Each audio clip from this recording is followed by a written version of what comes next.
Hey everyone, and welcome to another deep dive. Today we are tackling something that affects so many people, vaginal health. Specifically, we're going to explore how hormonal shifts throughout a woman's life can impact that, delicate balance down there. It's an area that I think a lot of people have questions about. Yeah.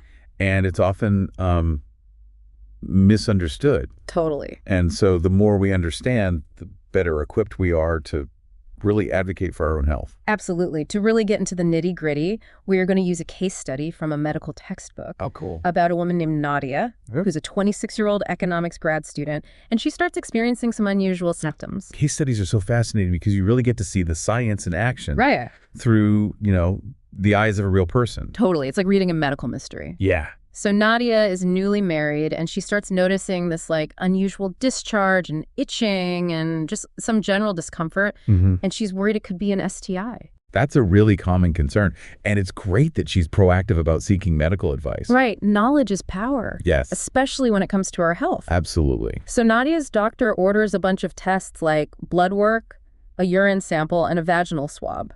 Okay. Why so many? That's a great question. So there's no one single test that can diagnose all potential issues. Right. Each test helps to rule out different possibilities and narrow down the cause. That's kind of like a detective gathering clues. Yeah. And this is so crucial for determining the most effective treatment. Okay. That makes sense. We need all the pieces of the puzzle. Yeah. But here's where things take an unexpected turn. Nadia finds out she's pregnant. So that definitely adds another layer of complexity because pregnancy hormones can have a significant impact on the vaginal environment. So could the pregnancy be causing her symptoms? It's certainly possible. Okay. Pregnancy causes a surge in hormones, particularly estrogen and progesterone. And this can actually disrupt the normal balance of bacteria in the vagina.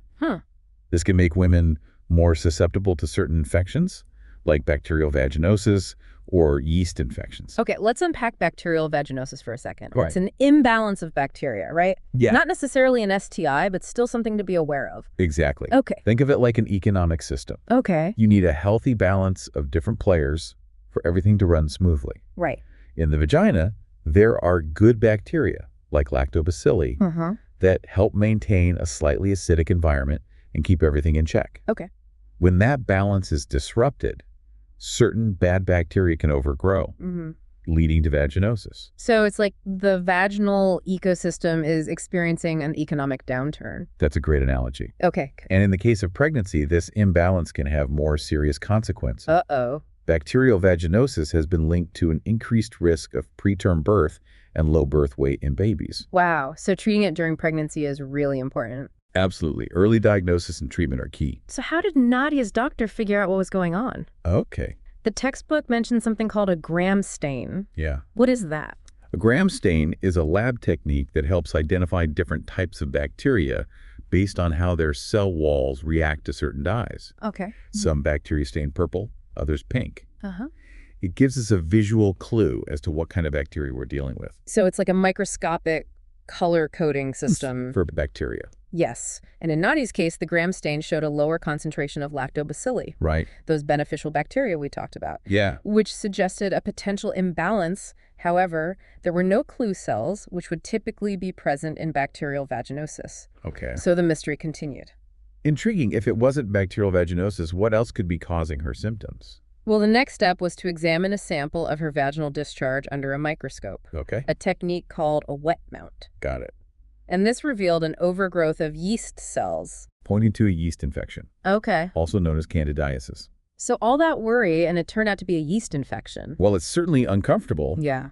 a yeast infection is quite common, especially during pregnancy. Right. The hormonal shifts we talked about earlier, Yeah. they can create an environment where yeast thrives.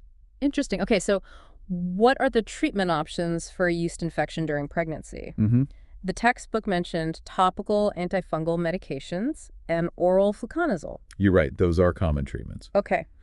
But when treating a pregnant woman, doctors have to be extra careful about the medications they prescribe. Right. That's where those FDA pregnancy categories you mentioned earlier come into play. Can you give us a quick rundown of those categories? Of course, essentially these categories classify medications based on their potential risks to a developing fetus. Gotcha. Category A is considered the safest, with studies showing no risk.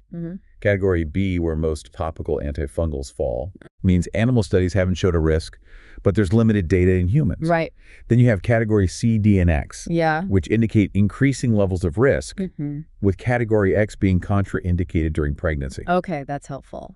So knowing that, what did Nadia's doctor recommend? Her doctor opted for a topical clotrimazole cream, which falls into category B. Okay. And is generally considered safe for short-term use, even during the first trimester of pregnancy. And did it work? It did. The infection cleared up, and thankfully Nadia went on to have a healthy baby. That's great to hear. It sounds like Nadia's case was a bit of a roller coaster ride with all the twists and turns. It definitely highlights how important it is to seek medical advice when you're experiencing unusual symptoms, especially during pregnancy when there are additional factors to consider.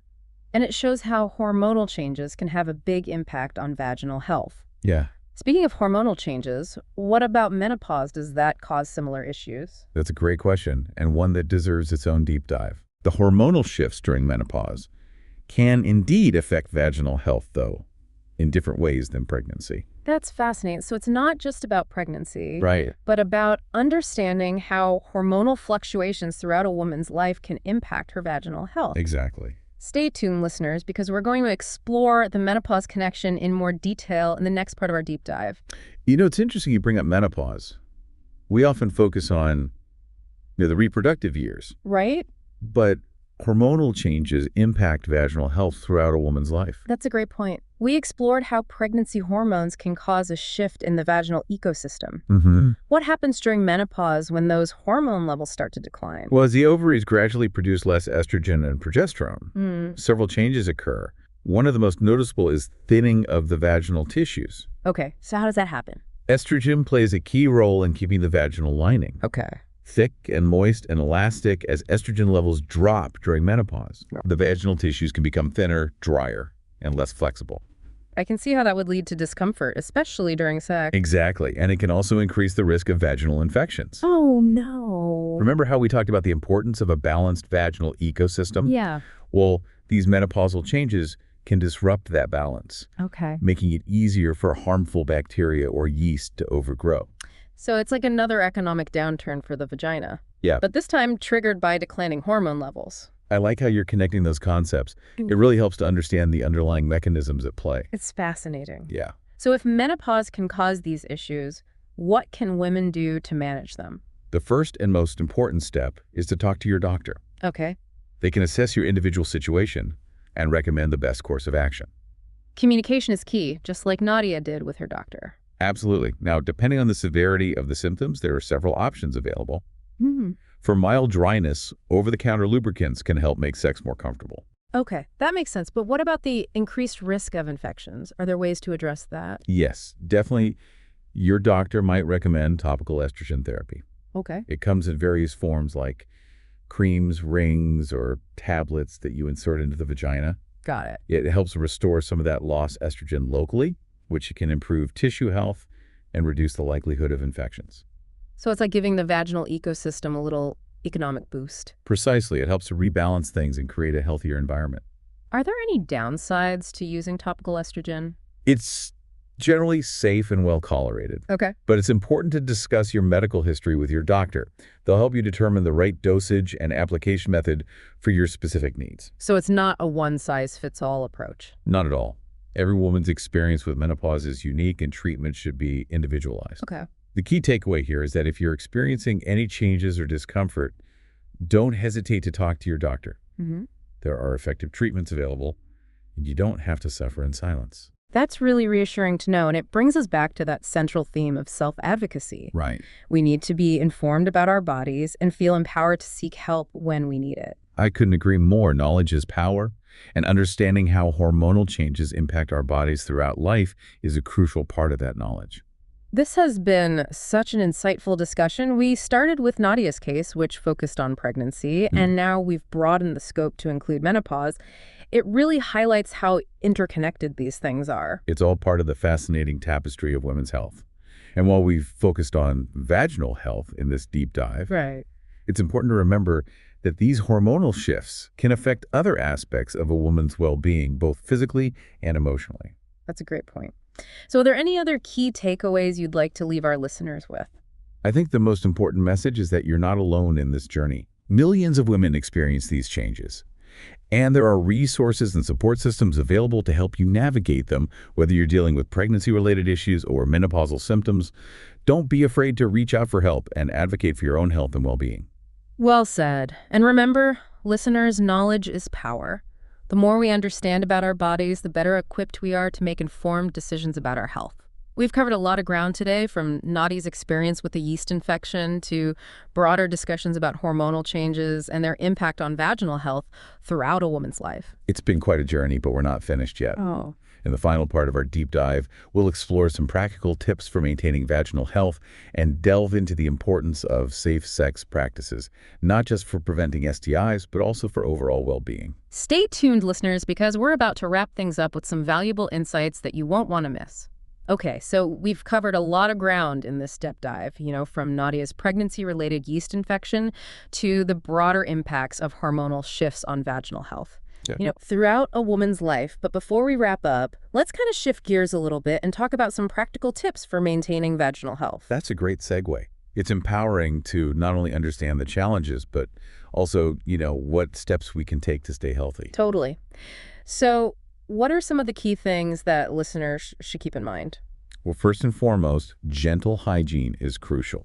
Okay. The vagina is a self-cleaning organ. So harsh soaps or douches can actually disrupt the natural balance. Yeah. And do more harm than good warm water and a mild unscented soap are all you really need. That's good to know. I think there's often this misconception that you need all these special products to keep things clean down there. Right. It's more about respecting the natural ecosystem and avoiding anything that could disrupt it. That makes sense. What else? Cotton underwear is a good choice. Okay. It's breathable, and it helps to wick away moisture, which can reduce the risk of yeast infections. Mm-hmm. And when it comes to menstrual products, opting for unscented pads or tampons can help minimize irritation. Those are practical tips that everyone can easily incorporate. Exactly. It's about making small changes that can have a big impact on your overall health and comfort. Now we can't talk about vaginal health without mentioning safe sex practices.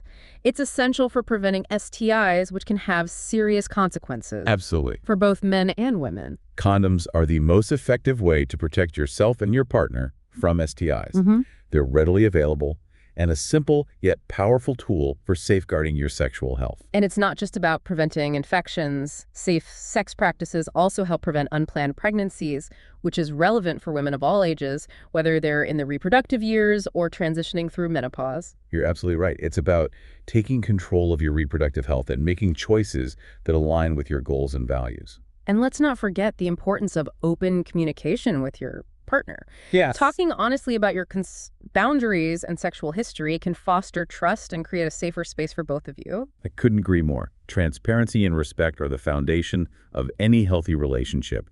And remember, if you ever have questions or concerns about your sexual health, don't hesitate to reach out to a healthcare professional. They're there to provide guidance and support.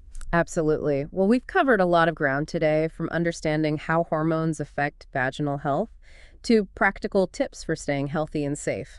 I hope our listeners feel empowered to take charge of their well-being. Me too. It's been a pleasure diving deep into this important topic with you. Absolutely. And to our listeners, thank you for joining us on this deep dive into the fascinating world of vaginal health. Remember, knowledge is power, and by understanding our bodies and advocating for ourselves, we can live healthier, happier lives. Until next time, stay curious and stay well.